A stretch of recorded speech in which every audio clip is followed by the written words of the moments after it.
ഓരോ പുതിയ ദിവസവും നിങ്ങളുടെ മുൻഗണനകൾ പുനഃക്രമീകരിക്കാനും ഹൃദയത്തെ വീണ്ടും കേന്ദ്രീകരിക്കാനും യഥാർത്ഥത്തിൽ പ്രാധാന്യമുള്ളത് എന്താണെന്ന് തിരഞ്ഞെടുക്കാനുമുള്ള ഒരു പുതിയ അവസരമാണ്.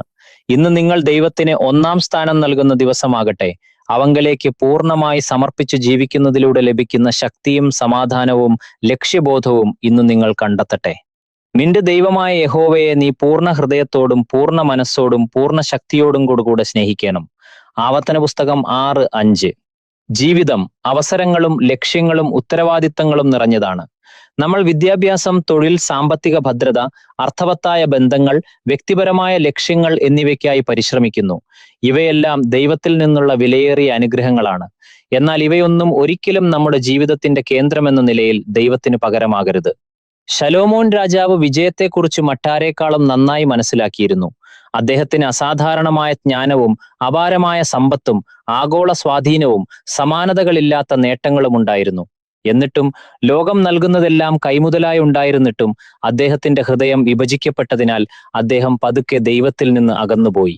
അദ്ദേഹത്തിന്റെ വീഴ്ച ആരംഭിച്ചത് ഒരു വലിയ തെറ്റിലൂടെയല്ല, മറിച്ച് ദൈവത്തിന് മാത്രം അവകാശപ്പെട്ട സ്ഥാനം മറ്റു കാര്യങ്ങൾ നിശബ്ദമായി കൈയടക്കിയപ്പോഴാണ്. ഇതേ വെല്ലുവിളിയാണ് ഇന്ന് നമ്മളും നേരിടുന്നത്. ശ്രദ്ധ തിരിക്കുന്ന അനവധി കാര്യങ്ങൾ നിറഞ്ഞ ഒരു തലമുറയിലാണ് നമ്മൾ ജീവിക്കുന്നത്. നോട്ടിഫിക്കേഷനുകൾ നമ്മുടെ ശ്രദ്ധയ്ക്കായി മത്സരിക്കുന്നു. സോഷ്യൽ മീഡിയ നമ്മുടെ സമയം അപഹരിക്കുന്നു. കരിയർ ലക്ഷ്യങ്ങളും വ്യക്തിപരമായ ആഗ്രഹങ്ങളും വിജയത്തിനായുള്ള ദാഹവും എളുപ്പത്തിൽ നമ്മുടെ ഏറ്റവും ഉയർന്ന മുൻഗണനകളായി മാറിയേക്കാം. ഇവയൊന്നും സ്വയം തെറ്റല്ല. എന്നാൽ അവ നമ്മുടെ ഹൃദയത്തിൽ ദൈവത്തിന്റെ സ്ഥാനം പിടിച്ചെടുക്കുമ്പോൾ അവ നമ്മെ പതുക്കെ ദൈവത്തിൽ നിന്ന് അകറ്റുന്നു. യേശു ഒരിക്കലും നമ്മുടെ ഹൃദയത്തിന്റെ ഒരു ഭാഗം മാത്രമല്ല ചോദിച്ചത്. അവിടുന്ന് ആഗ്രഹിക്കുന്നത് നമ്മുടെ പൂർണ്ണ ഹൃദയമാണ്. ദൈവം നമ്മുടെ ഏറ്റവും ഉയർന്ന മുൻഗണനയായി മാറുമ്പോൾ ജീവിതത്തിലെ മറ്റെല്ലാ മേഖലകളും അതിന്റെ ശരിയായ സ്ഥാനത്ത് എത്തിച്ചേരും. നമ്മുടെ തീരുമാനങ്ങൾ കൂടുതൽ ജ്ഞാനമുള്ളതാകും. നമ്മുടെ ബന്ധങ്ങൾ കൂടുതൽ ആരോഗ്യകരമാകും. നമ്മുടെ ലക്ഷ്യം കൂടുതൽ വ്യക്തമാകും. ദൈവത്തോട് പൂർണ്ണമായി സമർപ്പിക്കപ്പെട്ട ഒരു ഹൃദയം ആത്മീയമായി ശക്തം മാത്രമല്ല, മാനസികമായി തളരാത്തതും ആഴത്തിൽ സംതൃപ്തവുമായിരിക്കും. ആധുനിക മനഃശാസ്ത്രവും ഈ സത്യത്തെ പിന്തുണയ്ക്കുന്നുണ്ട്. വ്യക്തമായ ഒരു ലക്ഷ്യത്തോടെ ജീവിക്കുന്ന ആളുകൾക്ക് പ്രതിസന്ധികളെ നേരിടാൻ കൂടുതൽ ശേഷിയുണ്ടെന്നും അവർ ആരോഗ്യകരമായ തീരുമാനങ്ങൾ എടുക്കുന്നുണ്ടെന്നും ജീവിതത്തിൽ കൂടുതൽ സംതൃപ്തി അനുഭവിക്കുന്നുണ്ടെന്നും ഗവേഷണങ്ങൾ കാണിക്കുന്നു. നമ്മുടെ ജീവിതം ദൈവത്തിന്റെ ഉദ്ദേശത്തിൽ കേന്ദ്രീകൃതമാകുമ്പോൾ നമുക്കൊരു ദിശാബോധം ലഭിക്കുന്നു. ആ ദിശാബോധം നമ്മൾ എടുക്കുന്ന ഓരോ തീരുമാനത്തെയും രൂപപ്പെടുത്തുന്നു. കേന്ദ്രീകൃതമായ ഒരു ഹൃദയം ക്രമബദ്ധമായ ഒരു ജീവിതം നയിക്കുന്നു. നിരവധി അനാവശ്യ ആപ്പുകൾ ബാക്ക്ഗ്രൗണ്ടിൽ പ്രവർത്തിക്കുന്ന ഒരു മൊബൈൽ ഫോൺ ഉപയോഗിക്കുന്നത് സങ്കല്പിക്കുക. ബാറ്ററി പെട്ടെന്ന് തീരും, ഫോൺ സ്ലോ ആകും, ഒന്നും കാര്യക്ഷമമായി പ്രവർത്തിക്കില്ല. എന്നാൽ അനാവശ്യ ആപ്പുകൾ അടച്ചുപൂട്ടുമ്പോൾ ഫോൺ മികച്ച രീതിയിൽ പ്രവർത്തിക്കുകയും കൂടുതൽ സമയം ഈടുനിൽക്കുകയും ചെയ്യുന്നു. നമ്മുടെ ഹൃദയങ്ങളും സമാനമായ രീതിയിലാണ് പ്രവർത്തിക്കുന്നത്.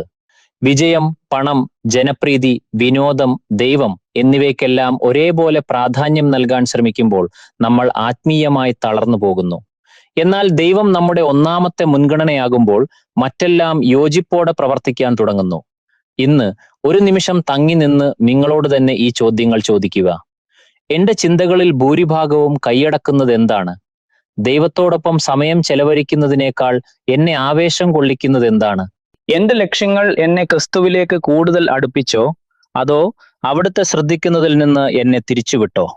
ഓർക്കുക, നിങ്ങളുടെ മുൻഗണനകളാണ് നിങ്ങളുടെ ദിശ നിർണ്ണയിക്കുന്നത്. നിങ്ങളുടെ ദിശയാണ് നിങ്ങളുടെ ലക്ഷ്യസ്ഥാനം നിർണ്ണയിക്കുന്നത്. കേവലം വിജയത്തിന് പിന്നാലെ മാത്രം ഓടരുത്. ദൈവത്തെ ബഹുമാനിക്കുന്ന ഒരു ജീവിതം നയിക്കുക.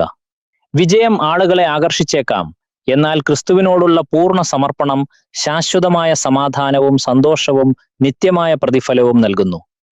നമുക്ക് പ്രാർത്ഥിക്കാം. കാരുണ്യവാനായ സ്വർഗസ്ഥ പിതാവേ, ഈ പുതിയ ദിവസത്തിന്റെ ദാനത്തിനായി ഞാൻ നന്ദി പറയുന്നു.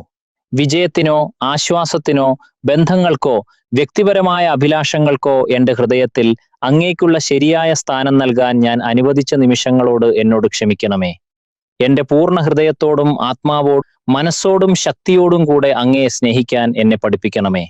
ഞാൻ എടുക്കുന്ന ഓരോ തീരുമാനത്തിന്റെയും കേന്ദ്രമായി അങ്ങയെ നിലനിർത്താൻ എന്നെ സഹായിക്കണമേ. എന്റെ ജീവിതം അങ്ങയുടെ സ്വഭാവത്തെ പ്രതിഫലിപ്പിക്കുന്നതിനും മറ്റുള്ളവർക്ക് അങ്ങയെ പിന്തുടരാൻ പ്രചോദനമാകുന്നതിനും അങ്ങയുടെ നാമത്തിന് മഹത്വം നൽകുന്നതിനും ഇടയാക്കണമേ. എന്റെ ഹൃദയത്തെ അങ്ങയോട് പൂർണ്ണമായി സമർപ്പിച്ചു നിർത്തണമേ. അങ്ങനെ എന്റെ ഈ ജീവിതയാത്ര വിശ്വസ്തയോടെ പൂർത്തിയാക്കാൻ എനിക്ക് സാധിക്കട്ടെ. യേശുവിന്റെ നാമത്തിൽ ആമേൻ.